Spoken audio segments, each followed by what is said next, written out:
Horas! Hello Warriors, mari ikuti Warrior Worship Night di Kota Medan bersama Pastor Stephen Erastus dan Stephanie Erastus pada hari Sabtu 27 Mei 2023 pukul 18.30 yang bertempat di GSK Rebut Medan, Jalan Bajak 2 nomor 15. See you there and let's worship God together. God bless.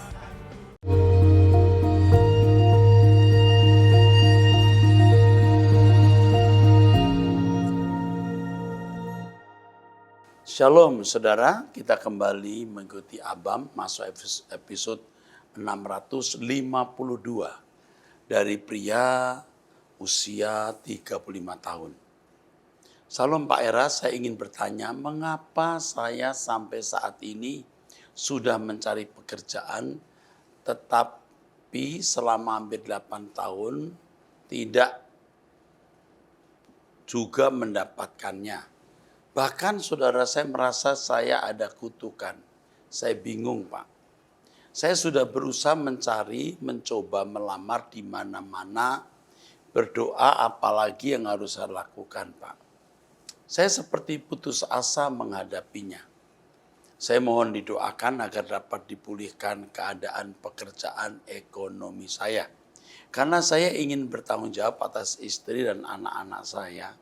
Dan saya ada pertanyaan lagi mengenai apa yang harus saya lakukan kepada saudara-saudara saya yang taat. Saudara-saudara saya yang saat saya seperti ini menghina, menjauhi saya dan keluarga saya. Bahkan dijadikan bahan pembicaraan mereka di belakang saya. Dengan mengatakan yang buruk tentang saya. Saya sudah mengampuni mereka, tapi jujur saya tidak ingin terlalu dekat dengan mereka, alias jaga jarak. Apakah saya salah Pak? Mohon nasihat dari Bapak yang sudah saya anggap orang tua saya. Karena saya tidak tahu bertanya kepada siapa, saya sudah yatim piatu, terima kasih Pak, Tuhan berkati. Usiamu 35 tahun, kamu sudah punya istri dan anak-anak. Anak-anak ini pasti lebih dari satu. Yang pertama, kalau kamu mencari pekerjaan belum mendapat, itu tidak harus berarti bekerja digaji orang. Ada cara lain mencari uang. Apakah dagang? Apakah menjadi driver ojek online? Lakukan apapun. Jadi jangan berharap bisa mendapatkan uang dari cara yang mudah. Yang menurutmu mungkin lebih bermartabat. Pekerjaan apapun harus dipandang bermartabat asal itu tidak melanggar etika. Oke, itu soal pekerjaan. Yang kedua masih soal pekerjaan. Kamu sudah mulai putus asa. Kamu menulis ini dengan satu gairah yang sudah menipis. Kalau dulu kamu memiliki gairah 90%, mungkin sekarang tinggal 20%. Kamu merasa sulit dan mustahil mendapatkan pekerjaan. Ini yang tidak boleh. Kamu harus tetap optimis bisa mendapatkan pekerjaan. Oke, ini dua hal. Satu, tidak harus bekerja untuk mendapatkan nafkah. Yang kedua, ya, kamu harus tetap bersemangat mencari pekerjaan. Nah, terkait dengan yang kedua ini, tulis nama-nama teman-teman, kenalan yang Anda harus temui. Ya, hubungi. Jangan putus asa. Lalu mengenai saudara yang menjauh bahkan membicarakan Anda, itu bukan masalah. Jangan kamu anggap masalah. Kalau kamu anggap masalah, kamu jadi sakit hati, tersinggung. Kamu belum dewasa. Kalau nanti kamu diberkati, kamu jadi balas dendam. Dan itu yang Tuhan tidak suka. Jadi kalau kamu merasa terhina, tersinggung dengan perlakuan saudara-saudaramu ini, berarti kamu belum dewasa dan bahaya kalau mendapatkan pemulihan ekonomi. Jadi sekarang kamu tidak jadikan itu masalah. Jangan jaga jarak, juga jangan tidak menjaga jarak. Artinya mengalir saja dalam pimpinan Tuhan. Kamu bilang jaga jarak. Maksud kamu jaga jarak ini, kamu tidak dekat-dekatlah cari masalah. Mungkin juga karena kamu dendam. Kamu tidak bisa membalas, cara kamu balas ya jaga jarak. Jaga jarak tidak salah, tapi dasarnya jangan dendam ya. Oke, itu saja. Dari wanita usia 54 tahun sudah menikah, anak 3. Sampai berapa lama Tuhan mengabulkan doa saya agar suami mau ke gereja? Kami menikah tahun 1997. Karena hal tersebut, anak 1 dan 2 jadi ngikut suami tidak mau beribadah. Ada satu prinsip penting, Ibu. Kalau lingkungan kita tidak berubah, kita yang lebih dulu berubah. Kalau lingkungan kita tidak berubah, kita yang terlebih dahulu berubah.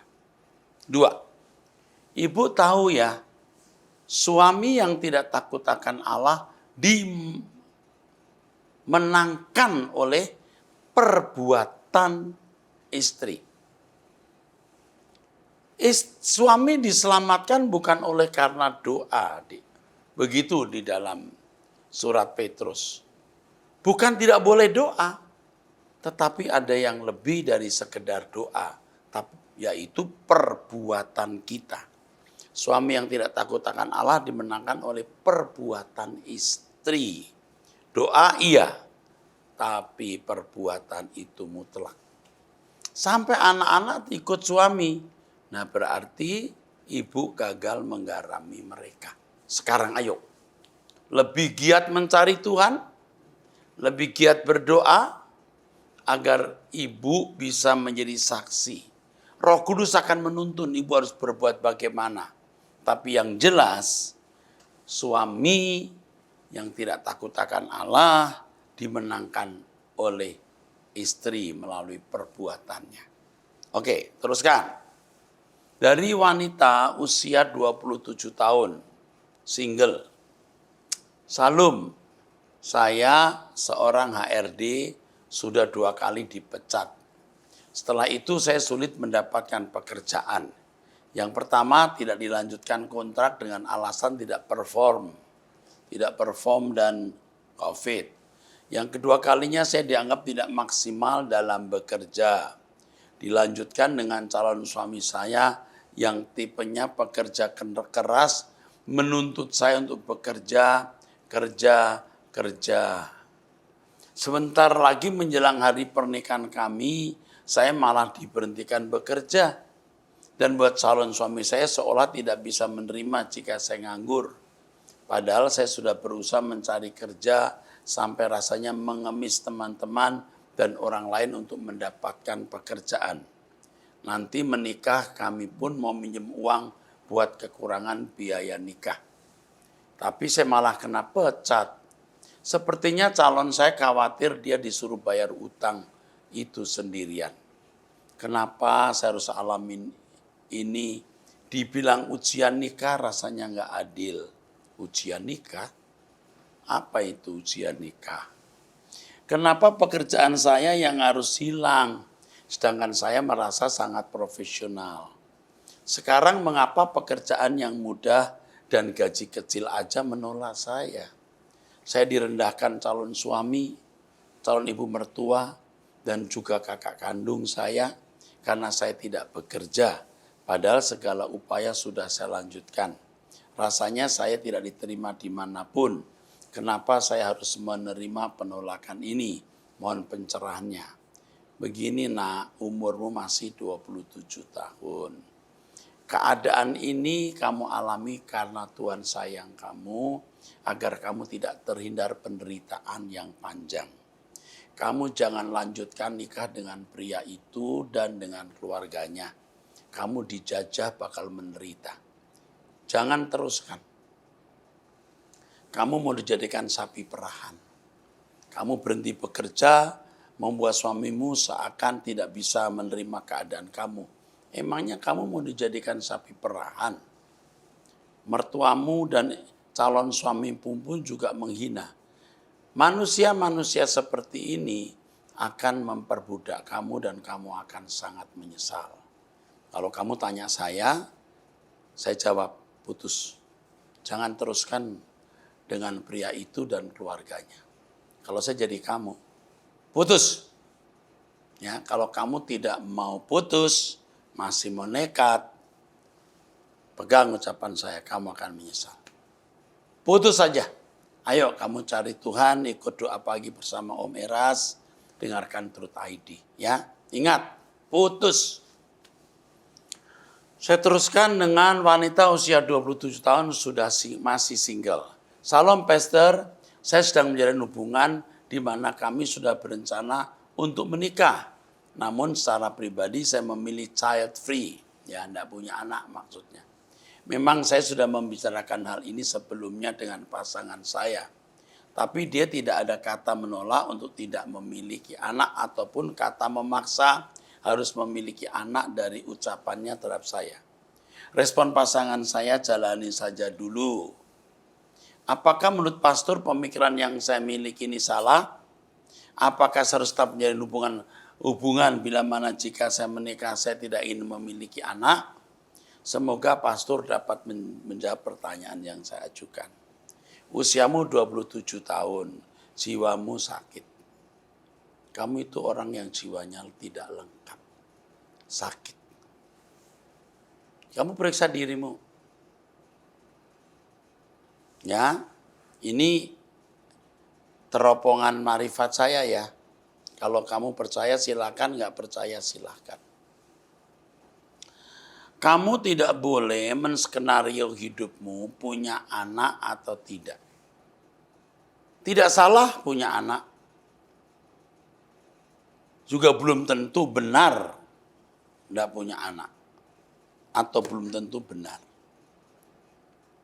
Jadi mestinya kalau kita milik Tuhan, kita berserah. Punya anak untuk Tuhan, tidak punya anak pun untuk Tuhan. Jadi kalau kamu sudah men-setting hidupmu seperti ini, kamu tidak hidup di dalam penurutan terhadap rencana Allah.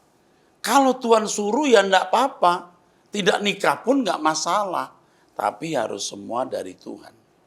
Tetapi dari teropongan saya, jiwamu ini sakit, entah kenapa, entah masa lalumu, entah keluargamu, dan lain-lain.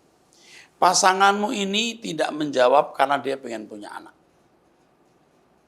Dia berkata jalani dulu karena dia cinta, sayang kamu. Dia merasa kamu pasangan yang baik.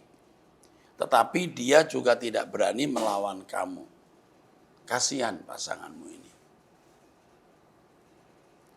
Ya, pasanganmu ini cukup pengertian terhadap kamu. Ya. Dia tidak ingin kamu tidak punya anak. Dia tidak ingin tidak punya anak. Dia ingin punya anak. Hanya terus terang ya, dia tidak berani melawan kamu. Oke, itu dulu saya jawab. Sebaiknya kamu tanya Roh Kudus ya, tanya Tuhan. Apa yang harus kamu lakukan ya. Kamu bukan orang jahat. Kamu bisa dikatakan orang baik, tapi jiwamu luka. Dan kamu harus mencari Tuhan untuk kesembuhan jiwamu nak. Ikuti Truth ID, ikut berdoa pagi dengan saya.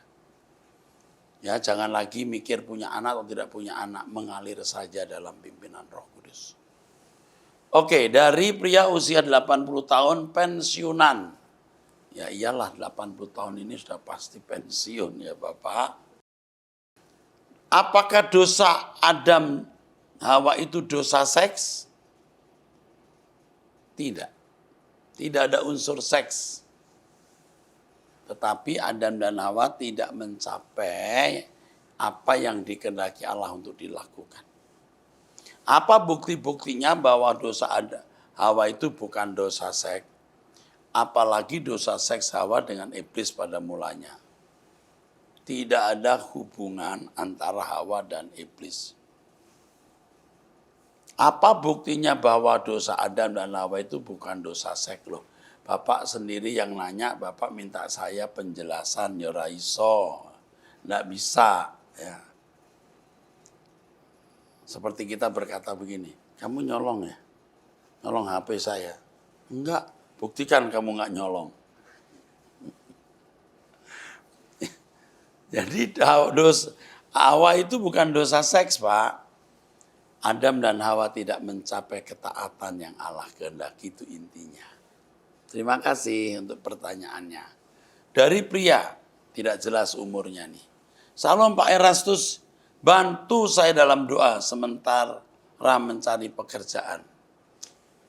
Jangan berhenti mencari pekerjaan, karena kalau kamu tekun tidak mungkin tidak mendapat. Kalau belum mendapatkan pekerjaan, bisa mencari nafkah dari sumber yang lain. Entah dagang, entah jualan kue, entah apapun. Yang penting halal. Oke. Dari pria usia 46 tahun sudah menikah. Boleh nggak anak nonton Coldplay? Ya, saya tahu. Band asal Inggris yang akan manggung di Jakarta. Di Senayan kalau nggak salah ya. Di Gelora ya. Boleh nggak kita anak Tuhan menikmati musik dunia tapi tidak terikat. Cuman menikmati karya seni bermusiknya. Menikmati karya seni itu tidak salah. Bahkan Tuhan mengendaki kita menikmati karya seni. Tapi isi seni itu apa, itu masalahnya.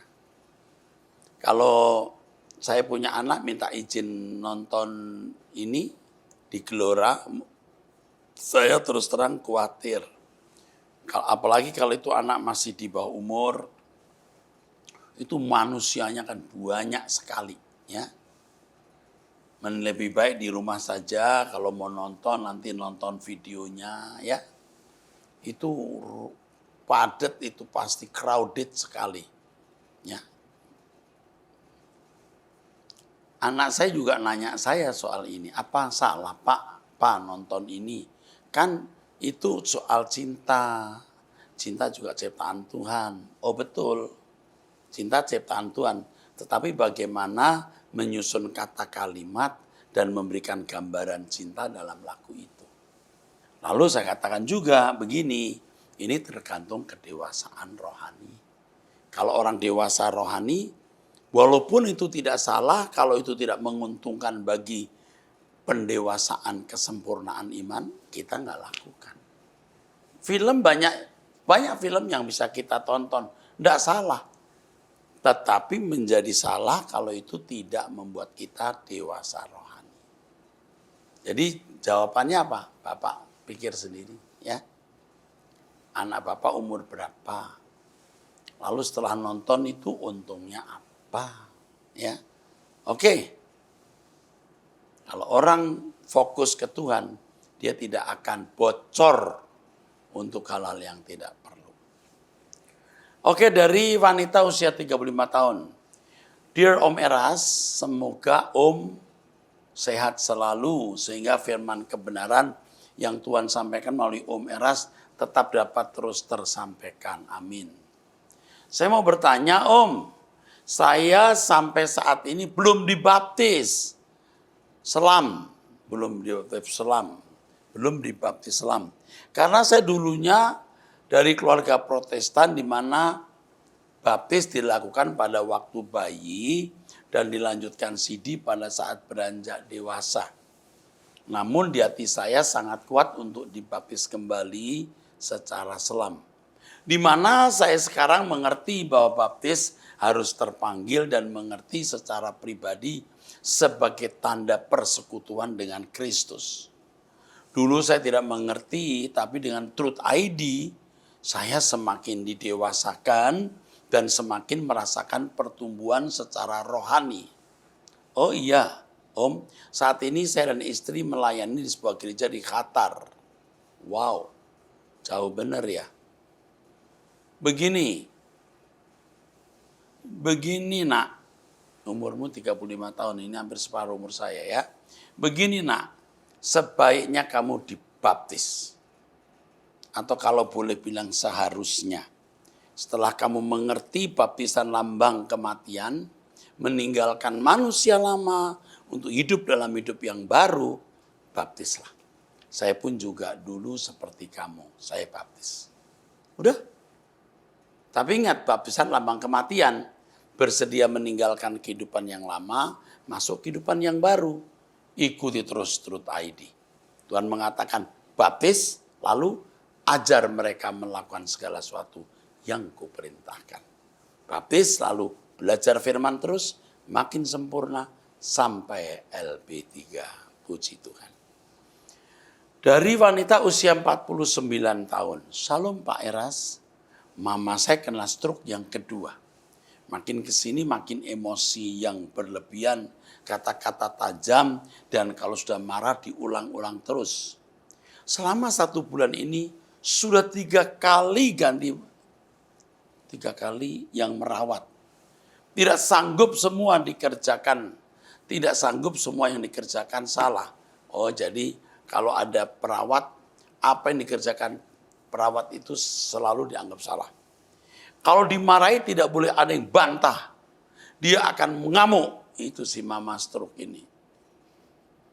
Hebat yang stroke tapi ngamuannya. Oke. Yang ada dalam hatinya hanya kesal dan naik darah. Emosi yang luar biasa. Saya bingung. Kalau dia sudah marah mau matilah. Apa ini? Saya bingung kalau dia sudah marah mau matilah. Babi anjing lah, semua kata-katanya kasar. Sebagai anak dan manusia yang punya keterbatasan, yang kadang saya doa dan teriak, Tuhan tolong, aku mesti gimana lagi. Gak sanggup aku. Tapi itu ibu sendiri. Aku down. Semua di rumah yang ikut melihat pun miris dan bingung. Aduh. Aku selalu berdoa supaya mama dilembutkan hatinya. Selalu sabar apalagi dalam keadaan sakit, tangan dan kaki kanan lemas. Mas selalu sabar apalagi dalam keadaan sakit, tangan dan kaki kanan lemas. Masa mau tetap batu dan keras itu ya, udah lemas begitu. Apa yang harus aku lakukan lagi? Semua di rumah resah dengan perilakunya yang dari pagi, siang, sore, malam emosi terus. Hal kecil selalu jadi besar. Nak, umurmu 49 tahun. Wah udah gak nak, udah ibu-ibu. Mamamu pasti umur sekitar 70 tahun paling sedikit. Bisa 70 lebih. Mamamu itu gak lama. Apalagi model marah-marah begini nih. Aduh ini cepet copot nih. Jadi, kamu tidak boleh memperlakukan mamamu seperti orang waras. Kamu harus menganggap dia sakit jiwanya. Seperti pasienmu. Orang lain tidak peduli, tunjukkan kepedulianmu sebagai anak. Anak mamamu juga anak Allah yang maha tinggi. Jadi saran saya, kamu tetap dengan sabar merawat orang tuamu. Sabar yang pertama, kedua sabar, yang ketiga sabar, keempat baru sabar lagi, kelima sabar terus. Sabar. Kalau kamu tidak nuruti nasihat saya, kamu nanti akan menyesal. Kamu baru tahu ketika kehilangan orang tua. Ya, oke. Berikutnya dari anak muda umur 16 tahun pelajar, laki-laki. Salam Pak Era, saya mau bertanya. Sejak kecil saya suka sekali Pak mengulang kesalahan yang sama. Sampai Juni 2020 saat saya tidur di kamar kakek saya. Yang saat itu kakek saya sedang menyetel khotbah seorang pendeta. Saya mendengar ternyata ada dosa yang tidak dapat diampuni. Itu namanya menghujat Roh Kudus. Itulah yang menjadi titik balik saya. Karena pada waktu saya mendengar khotbah itu, air mata saya menetes ketakutan. Saya menangis ketakutan. Sampai saya benar-benar minta maaf. Kalau selama ini saya sudah tidak, minta maaf kalau selama ini saya sudah tidak diampuni lagi. Dan tidak layak lagi masuk surga. Bagaimana tanggapan Bapak, Pak Eras? Begini nak. Syukur kamu mendengar firman soal menghujat Roh Kudus. Ini bisa jadi peringatan supaya kamu jangan sampai menghujat Roh Kudus. Nah, kalau kamu sampai bisa nangis begini, tandanya kamu belum menghujat Roh Kudus. Kamu masih jadi orang yang punya nurani untuk diajak bertobat. Bertobat, minta ampun, dan kamu akan dibimbing Roh Kudus untuk tidak melakukan kesalahan yang sama. Ayo bangkit, Tuhan masih beri kamu kesempatan untuk bertumbuh. Kamu itu Tuhan kasihi luar biasa. Amin. Oke, dari wanita ya, usia 35 tahun. Salam Pak Pendeta, mau share. Papa saya masuk keluar rumah sakit, dan sampai sekarang suami saya tidak pernah menjenguk. Sudah setengah tahun suami saya tidak bertemu dengan orang tua saya. Berbagai usaha sudah saya lakukan, tapi suami masih mengeraskan hatinya. Apa yang harus saya lakukan? Mohon doanya Pak Eras, Pak Pendeta, supaya suami dan orang tua saya boleh berdamai. Terima kasih. Semua keluarga berpikir saya tidak berusaha karena sampai sekarang suami saya masih mengeraskan hatinya. Saya berusaha sampai rumah tangga kami dalam pertengkaran yang hebat. Ya sudah berusaha sampai rumah tangga bertengkar hebat. Ya. Tapi tidak bisa saya menjelaskan pada keluarga kalau usaha saya membuat rumah tangga kami bertengkar. Saya bantu untuk berbuat apa? Mohon dibantu Pak Pendeta. Kamu ya punya suami tidak menjenguk orang tuamu itu kenapa? Pernah luka dengan orang tuamu? Tidak. Tetapi apapun, jangan sakit hati. Kalau dia belum mengerti, mau diajar bagaimanapun juga tidak akan mengerti. Jangankan kamu yang menasehati dia, Tuhan pun menasehati belum tentu dia mau mendengar. Jadi lebih baik kamu diam, tidak patah hati, tidak sakit hati kepadanya. Kamu berdoa untuk kesembuhan orang tuamu. Ya, cukup ya. Tidak menjenguk enggak apa-apa. Tapi nanti kalau ada waktu diajak bicara, Pap, kenapa tidak besok ke rumah mama, papa, dan seterusnya. Dengan lembut. Pada waktu yang tepat, tempat yang tepat, cara yang tepat, dia bisa. Ya, sabar ya. Oke, puji Tuhan. Dari pria usia 58 tahun sudah menikah. Pak Pendeta Erastus, saya minta tolong berikan penjelasan mengenai aliran gereja Tuhan yang Maha Kuasa. Sebab saya semakin resah karena istri saya sangat intens mengikutinya. Terima kasih sebelumnya. Tuhan Yesus memberkati. Wow. Gereja Tuhan yang Maha Kuasa. Saya belum tahu secara mendalam gereja ini. Saya tidak bisa memberi komentar apa-apa. Tapi yang saya sarankan, kita jangan mudah percaya kepada satu gereja yang baru. Jangan mudah percaya, tapi juga jangan membuli, menjelek-jelekan, atau merusak nama baik gereja itu. Diam dan tanya Roh Kudus. Roh Kudus pasti akan memberitahukan. Pasti. Roh Kudus pasti memberikan tuntunan. Pasti berbicara. Ya. Selamat berjuang. Dari wanita usia 47 tahun sudah menikah. Saya selalu cemas dengan masa depan anak tunggal saya. Berkali-kali tes IQ hasilnya low average. Rendah. Sian. Bagaimana nanti saat saya dipanggil Tuhan, sebenarnya dalam kehidupan sehari-hari anak saya cerdas dan terlihat normal.